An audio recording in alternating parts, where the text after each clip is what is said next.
What's going on, you guys? Welcome back to the channel. My name is Maria, and if you're new here, welcome. If you're old and returning, welcome back.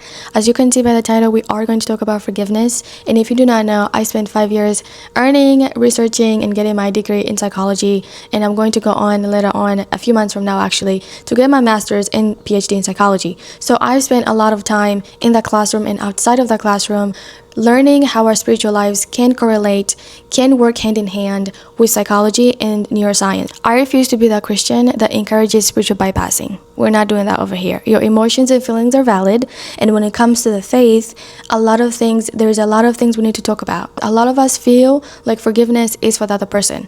We feel like we're letting the other person off the hook. We feel like we're not being understood. We feel like we're saying what you did to me doesn't matter. And for a long time, I believed that. For a long time, I held on to grudges. I held on to resentment. I held on to what I thought was just, right? Justice for myself.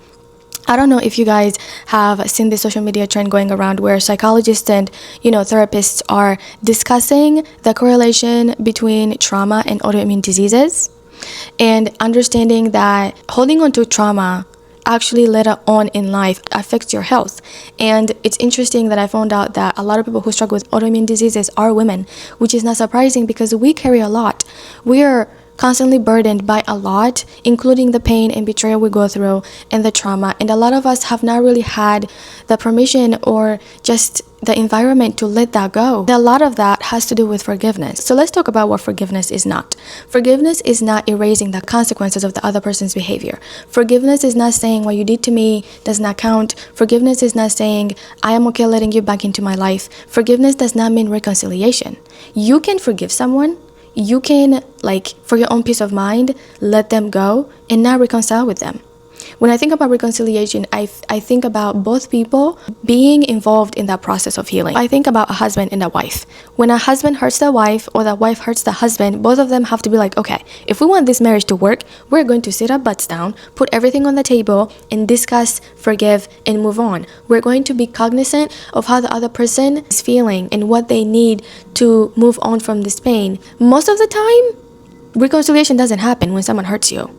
In fact, sometimes that person might not even be they might not even know what they did. They might not want to take accountability for what they did, which leaves you carrying all the weight, right? I mean, it's selfish on their part, but again, it leaves you carrying all that weight by yourself. And the thing is, you don't have to. I think the misconception, a lot of us Christians, when we tell people to forgive and just let it go and all these things, that we forget that feelings are involved, experiences are involved, hurt and pain and betrayal and resentment and grudges are involved. So you cannot just let things go. Someone cannot just wake up one day and say, you know what, I'm just gonna let it go. I mean, you can do that, but for most of us, it's hard for us to get there. So this is what psychology has taught me about forgiveness. When we're hurt and in pain and betrayed, we're constantly replaying what happened, we're constantly ruminating, we're constantly wishing things went different. And so what unforgiveness does, it has an emotional grip on you, which over time, it makes you sick. You ever held a grudge on someone? I have. And I was in constant, I was miserable all the time. Every time I saw them, every time I heard about them, every time I was in the same environment with them, I was constantly sick and I was constantly unhappy. Which is why we say that forgiveness is not about the other person. It's about you releasing that emotional grip, you releasing that rumination, you releasing that grudge for your own sanity. Okay? It's all about your own peace of mind. Your nervous system is constantly vigilant and unsafe and not at peace when you have not forgiven someone. So what psychology has proven is that forgiveness, 1, deactivates your pain network. 2, it activates your prefrontal cortex, which controls your self-control. A lot of us are addicted to holding on to grudges. We're addicted to revenge and resentment, okay? We hold on to those things because it's a constant dopamine hit.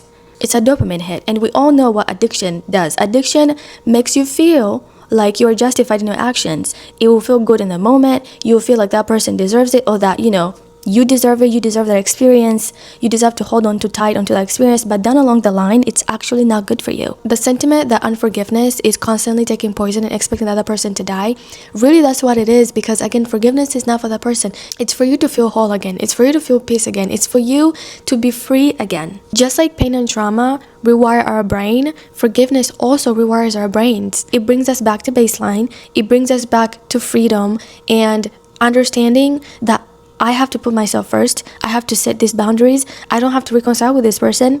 I have to do this for me, regardless if I receive an apology or not. And that is the hardest part, because again, you're constantly feeling like you're doing this for the other person. Your feelings in that are valid, 1,000% valid, right? But I encourage you to research and understand not just spiritually what happens to your spirit and your soul when you forgive someone, but to research what happens to your body, to your brain when you do forgive someone.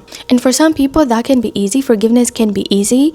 For some of us it can take a few months, it can take a few years. Regardless, I want to affirm your feelings in saying, just because you forgive someone does not mean that the consequences are erased. They're still going to go through their consequences, believe it or not. Like, the Lord does not play like that, okay? We're all going to pay to some degree. For me personally, forgiveness is less about forgetting and more about freedom. Freedom from constantly replaying the hurt and the pain I went through. Freedom from carrying the bitterness everywhere I go. Freedom to move forward without having to drag the past behind me. And maybe, to be honest, that's what forgiveness has always been. It's an important transformation, an important experience that involves your feelings, your attitude, your behavior, your experiences towards that person that hurt you, and choosing to let that go. It's so that it no longer dominates you, so that it no longer controls your life, so that it no longer makes you more prone to getting an autoimmune disease later on in life.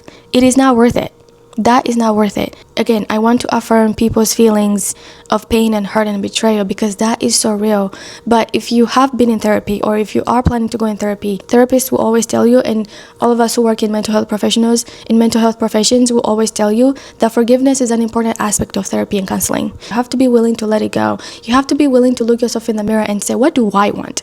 Do I want this experience to constantly have the emotional grip on me, or do I want freedom? And honestly, spiritually, what has helped me personally is usually when someone hurts me, I don't care if it's a small thing or it's a big thing, capital T trauma, little t trauma, whatever it is, it usually helps me to see the other person in the lens that they hurt me through. For example, if someone is verbally abusive, how miserable do you have to be verbally abusive? Just think about that.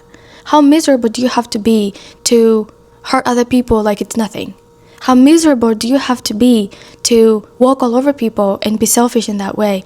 That person, 9 times out of 10, I promise you, is not living the life that you want to live. I read a quote the other day that said, no one in life has ever belittled me and is living a life that I want to live. The people who hurt us the most are living lives that they don't want to live, and they're taking it out on you. They're using their anger and their own resentment, okay, and their own issues to step all over you, to hurt you, to walk all over you. And when I think about it like that person is just genuinely miserable, okay, and they need help, that kind of helps me start the process of forgiving them. Because again, how miserable do you have to be? Some of us have been through things and you're just how miserable was that person? Because no person who is emotionally whole, who is spiritually whole, would ever do that. So you have to, it's almost like having pity on them. Again, you don't have to do that. But for me personally, that helps me start the process of forgiving when I understand and recognize that person is also genuinely pitiful and miserable, and they do not know any better. They do not know any better. I always say that people are walking around like ticking time bombs. And part of the reason why is because of the lack of forgiveness, is because we are so genuinely in need of the space and the permission to just heal and slow down and let people go and let resentment go and cry, okay? If you need to cry, you better cry. Let it go. Anyone who has studied psychology, anyone who has studied the human body and the human mind knows that when trauma enters your body, it needs to get out in some shape, way, or form. If that's crying, if that's taking a run, if that's shouting and yelling, if that's hitting things, be safe, of course. Do not destroy valuable items, but it needs to get out in some way. Anyways, I don't want this video to be too long, so I'm gonna end with this. Forgiveness is not only good for your body, it's good for your mind, it's good for your brain. It rewires your brain for the better. It activates your prefrontal cortex. It deactivates your pain circuitry and your pain network. It is good for your body, for your soul. It is healthy for you. It releases the good hormones. It makes you feel good about yourself. So as a Christian, I want to encourage you that it is not just a spiritual recommendation. It is not just a Christian recommendation to forgive someone. It is also good for your mind and your brain. Okay. I love you guys, and if this resonated with you to some degree, to some capacity, subscribe down below. I make videos about healing, psychology, emotional wholeness, and our faith. So I love you guys, and God bless you. I'll see you next week. Bye.